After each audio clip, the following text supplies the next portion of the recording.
Order! Order! You are an incorrigible delinquent at times. Behave yourself, man!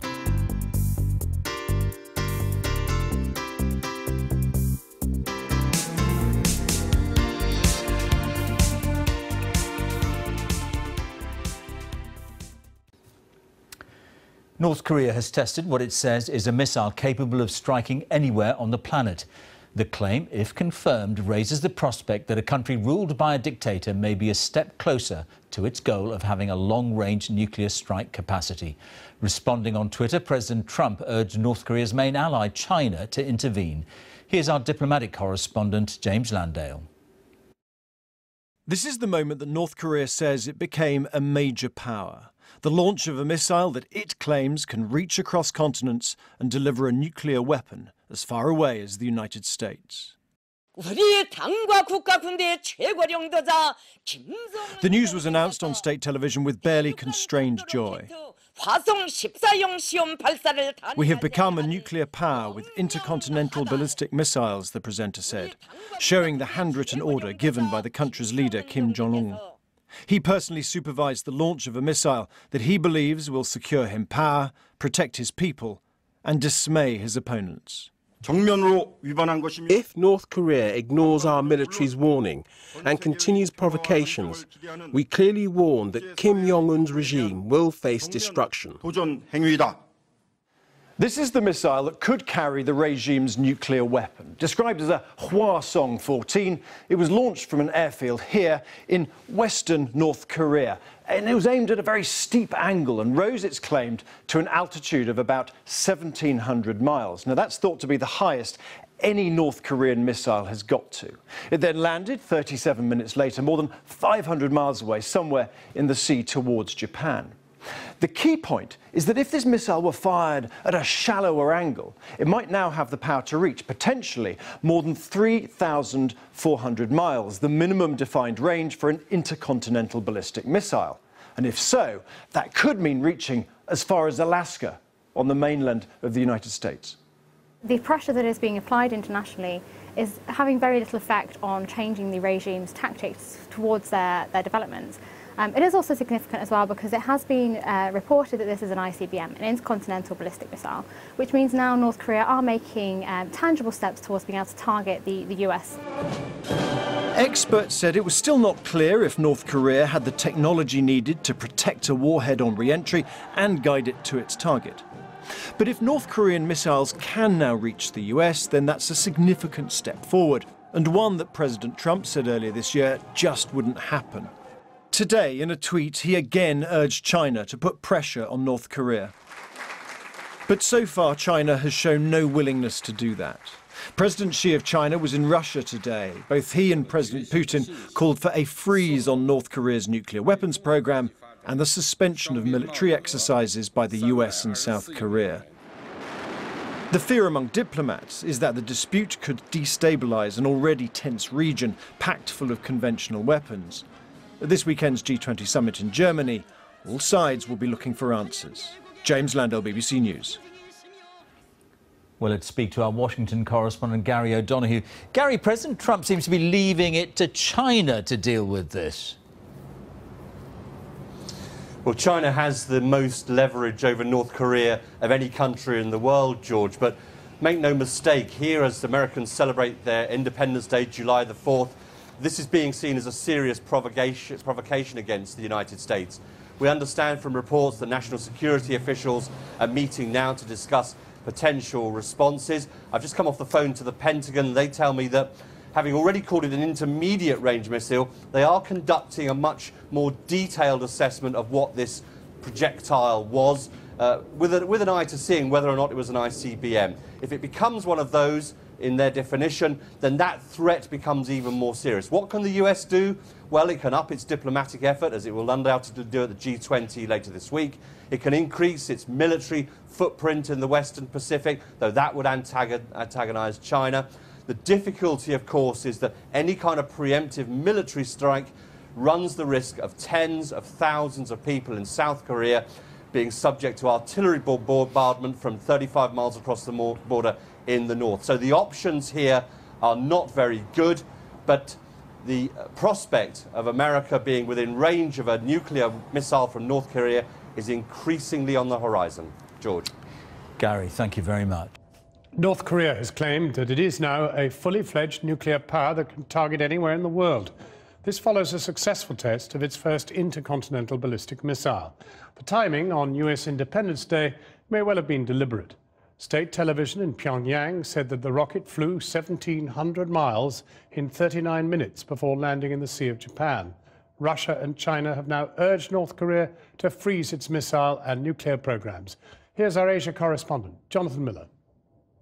Fireworks for Trump on the 4th of July, and Korea's rocket man was in celebratory mood. Kim Jong-un had just launched his longest-range rocket yet. It flew for just under 40 minutes, went up 1,700 miles, and landed in the Sea of Japan. 조선민주주의인민공화국 국방과학원 보도. NKTV was triumphant. As a proud nuclear power, our intercontinental ballistic missile can target any part of the world, veteran anchorwoman Ri Chun-hee crowed. She said the momentous event had brought great joy to North Koreans. At a giant screen in Pyongyang, the joy was contagious. Mrs. Ri had overstated things, but the dictator's 11th launch of the year marks a milestone, a game-changer that strengthens his hand and brings ever closer his villainous dream. The sobering news flashed across screens in South Korea early this afternoon. The new president, Moon Jae-in, called a National Security Council meeting. I express deep disappointment that the North has staged such a provocative act just days after Donald Trump and I urged them not to, he said. We will not tolerate the threat posed by their nuclear weapons and missiles. Shinzo Abe, Japan's Prime Minister, said it was clear the threat was growing and urged China and Russia to do more to stop it. As President Trump prepared for Independence Day, he fired off a tweet. Does this guy have anything better to do with his life? Hard to believe that South Korea and Japan will put up with this much longer, he said. He too urged China to put a heavy move on the North to end this nonsense once and for all. Kim Jong-un's made no secret of his ambition to nuke the US. He's probably still years away from building a nuclear-tipped ICBM, which he believes would guarantee his regime's security. Firing one would guarantee its destruction. But his progress in missile development has been rapid and steady. In the past year, he's tested more missiles than his father did in 17. When Moon met Trump at the White House last week, they said they were open to dialogue, but agreed to apply maximum pressure on Kim. We're also in the process of discussing our, frankly, many options, and we have many options, with respect to North Korea. In reality, Trump doesn't have many options. Saber-rattling hasn't stopped Kim. Neither have sanctions, multilateral diplomacy, Chinese pressure, sunshine policies, or bellicose rhetoric.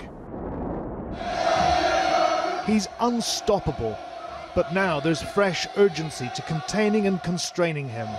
Figuring out how to do so will likely top the agenda of the G20 summit this Friday. Asia correspondent Jonathan Miller. This time, at least, the missile in North Korea's latest test launch wasn't carrying a nuclear weapon, but the fact that it flew higher and further than any of its predecessors suggests its missile program is making progress. Some analysts say such a launch could, in future, put the US state of Alaska within range. So no wonder that President Trump tweeted his anger and frustration, and Russia and China reacted too. Mr. Trump took to Twitter to ask whether the North Korean leader, Kim Jong-un, this guy as he called him, had nothing better to do with his time. China and Russia called on North Korea to halt its missile tests and on Mr. Trump to stop his military exercises in the area. 조선민주주의인민공화국 국방과학원 보도. She's been the doyenne of North Korean broadcasting for 5 decades, and so for an announcement of such importance, Ri Chun-hee was brought out of retirement. Her duty to announce that North Korea was now a nuclear power with missiles capable of striking anywhere in the world. Her pride was matched only by that of the man who's made North Korea's nuclear proliferation his aim. Personally overseeing the launch, Kim Jong-un knows these images will confirm his country's technological advances to the world, raise the diplomatic temperature and send a defiant message to the United States. It's the kind of fireworks we don't want to see. North Korea. On American Independence Day, that message was heard. A reminder from one of the world's smallest states to one of its largest that no country is truly independent. North Korea says it has tested its first intercontinental ballistic missile with the potential to reach the U.S. The launch came just 4 days after President Trump warned North Korea against further tests. The era of strategic patience with the North Korean regime has failed. Many years and it's failed. And frankly, that patience is over. If it was over then, there's nothing left of it now. His response came once more on Twitter. North Korea has just launched another missile, he wrote. Does this guy have anything better to do with his life? Hard to believe that South Korea and Japan will put up with this much longer. Perhaps China will put a heavy move on North Korea and end this nonsense once and for all. The Chinese president was in Moscow meeting with Vladimir Putin. Both called on North Korea to freeze their testing program. But President Trump will want a harder line from the Chinese. The regime has not yet created a small enough warhead to attach to a missile, but such an advance cannot be discounted. However, the only public statement on the crisis today from the Chinese president merely acknowledged a wish for a cessation of activity rather than condemnation. The international community want more. There is absolutely no grounds for complacency. China has it in its hands to put on a lot more pressure, and we want to see that in the next few weeks and months. That pressure will need to temper North Korea's new confidence, as two leaders predictable only for their unpredictability weigh their next moves. Emma Murphy, News at 10, Washington. Well, North Korea has repeatedly test-fired missiles designed to carry nuclear warheads, but this appears to be the first time that a missile capable of travelling further than 3,400 miles has been used. I've been looking at what this tells us about the threat from North Korea. The North Korean regime has been relentless in its missile program this year, putting them on show a little over a month ago in the pristine and regimented capital, Pyongyang. But more than showing off their ballistic missiles, they've been testing them too like never before. 11 firings of missiles so far in 2017. That's more than Kim Jong-un's father tested in 17 years. But the latest test is by far the most dangerous and provocative. There is a long-term threat from North Korea, but there is a determination to develop nuclear weapons and the means of delivering them. Exactly how or when or if they would be used, it's not clear, but certainly I think they pose a danger to their neighbours at the moment and potentially somewhere down the track to the wider world. Previous tests have used short and intermediate range missiles capable of reaching Japan and Russia. But now North Korea claims it's launched a Hwasong-14 intercontinental ballistic missile. Some experts say they can fly between 4,000 and 5,000 miles, putting the US state of Alaska within range. But American and South Korean officials dispute that. It's also not clear if the missile's nuclear warhead is robust enough to survive the flight or whether it can be guided to a specific target. South Korea has rattled its sabre by carrying out war games with US forces. What's more, North Korea has been warned, had sanctions imposed, been threatened by its powerful neighbours, all to no effect. The world may see this as the actions of an isolated, irrational regime, but experts argue it's based on a very careful calculation by Pyongyang. What North Korea is trying to do is ensure their survival against an external world that it sees as deeply hostile and inimical to its system and interests. And in its view, a nuclear-armed ICBM is really the gold standard for that in terms of sort of deterring regime change. The more it comes under pressure, the more North Korea seems to openly threaten the unimaginable, not just against its neighbors, but against the US mainland. The message is clear. If you threaten our regime, we will do anything and everything to stop you. Let's go live to Washington and join Emma. Emma, we're still awaiting, I suppose, a formal response from President Trump. Are you hearing anything out of the White House tonight? Well, we know from the White House that there has been a day of discussions underway, despite this being a public holiday. They were emergency discussions with security advisors, Defense Department representatives and representatives from the military. However, the president did find around 3 hours to go and have some thinking time on the golf course. He is hosting a July the 4th barbecue at the White House in an hour or so, and we expect that there may be some comments there.